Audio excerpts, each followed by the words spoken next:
So, when I was building my Fummins, I did a lot of subpar fabbing and just got everything working. And now that I'm daily driving it, I have this chance to step back and fix all the stuff I did that was subpar. And as you can see, there's a lot of wiring to clean up.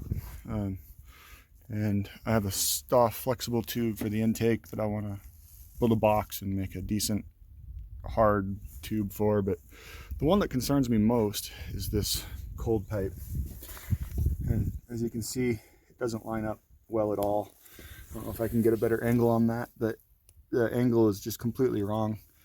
And I basically just took the cold pipe for my power stroke and I cut it and I made it fit, and then I took this boot and I bent it weird, and it's holding, it's building boost, but that is definitely going to strain me unless I have tools to reinstall it at some point, and it's going to just destroy that boot. So what I'm doing now is I'm going to see if I can just order a madrill bent piece of 3-inch pipe that is the right diameter and the right angle. So I'm out here measuring the angle, and we'll see what I come up with. Alright, so I got this angle I think as close as I can probably get it, and it's reading 120 degrees. So my next step is to go see what I can find for a madrill bent 3-inch piece of tubing with a 120 degree bend in it. Let's see what we can find. All right, found this company HPS Performance. They have aluminum tubing. They madrill bend it. I measured 120 degrees. That does not look right. So if I look at 60 degrees, I think the angle's measured from flat probably for this application. I don't know. I've never done this before. So I'm going to order one of these. They have it in 3-inch. They also have it in different center line radiuses. I'm going to order the big one to make it as smooth of a curve as possible. 50 bucks. I'll get it on the way, and we'll see what we can do with it. All right, I found these new boots from Power Driven Diesel. I don't know, their video, they're pretty proud of them. They got some really nice looking clamps. Since my factory Ford CAC boot is just trashed, I'm just going to go ahead and order new boots, and I'm going to order a new one for the intake side just so that they match. I'm a little OCD like that. So I'll get these on the way. All right, UPS man brought me some stuff. So I got some boots and clamps from, is there anything on this one? Nope. Oh, this one has something on it. Actually says Power Driven Diesel. I will be right up against the cooler where you can't even see it. And then I got this piece of pipe bent to what I measured. And if I hold it down here, I think it's going to work perfect. I just got to cut it to length and put some beads on it. So that's what's up.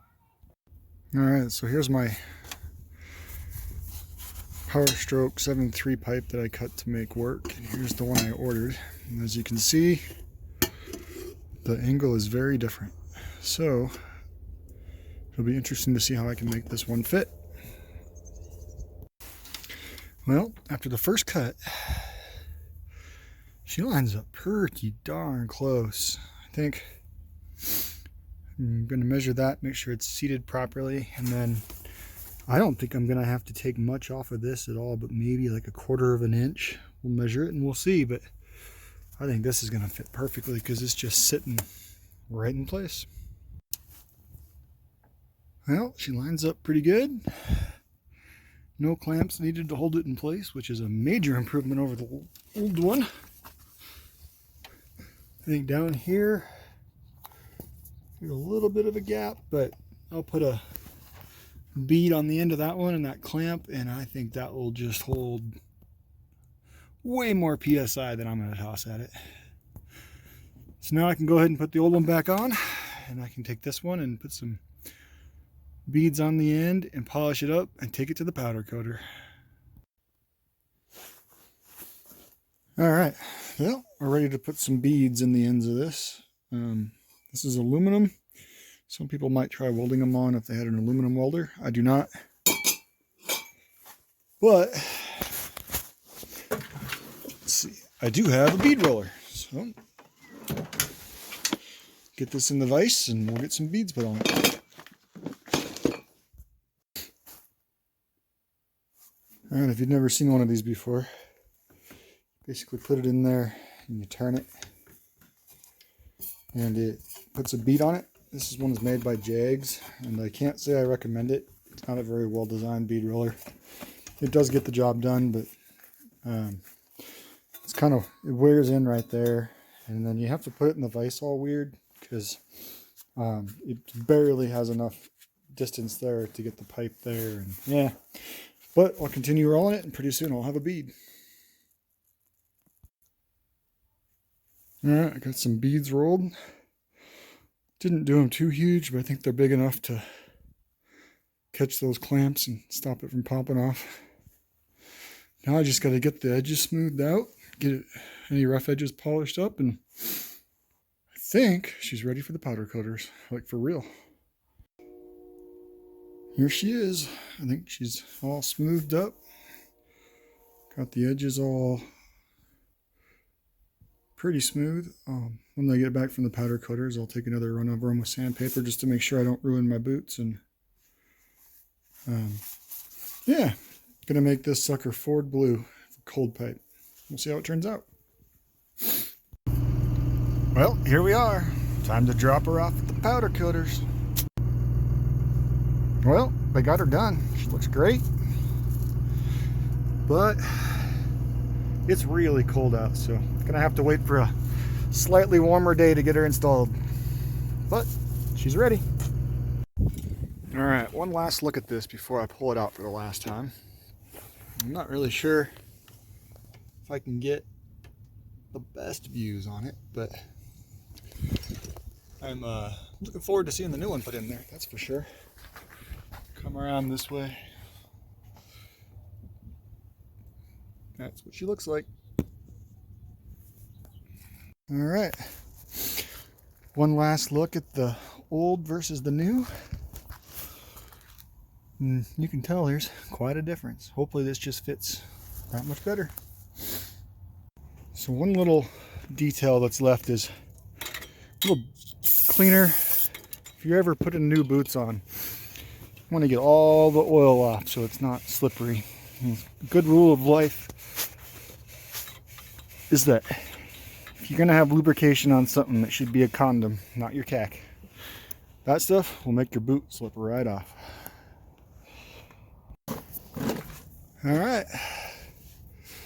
There she is. I think she fits like a glove. Let's see here. Good contact, good contact. Looks good from this direction. Yeah. I think it'll do the trick. So we can put this back. Then we can see how she sounds. Moment of truth.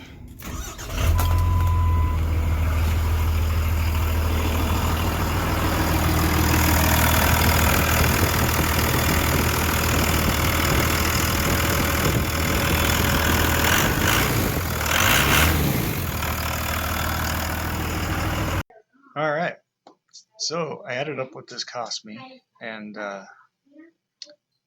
basically for the pipe, the shipping, and the powder coating, it was about 110 bucks. When you add the boots and clamps, the price goes up drastically to 283. I don't think most people would necessarily need those boots and clamps. They were really expensive. I'm just hoping they live up to the hype and that I didn't waste my money. I plan on owning this truck for a very long time, so I'm happy with how it turned out. Let me know what you think.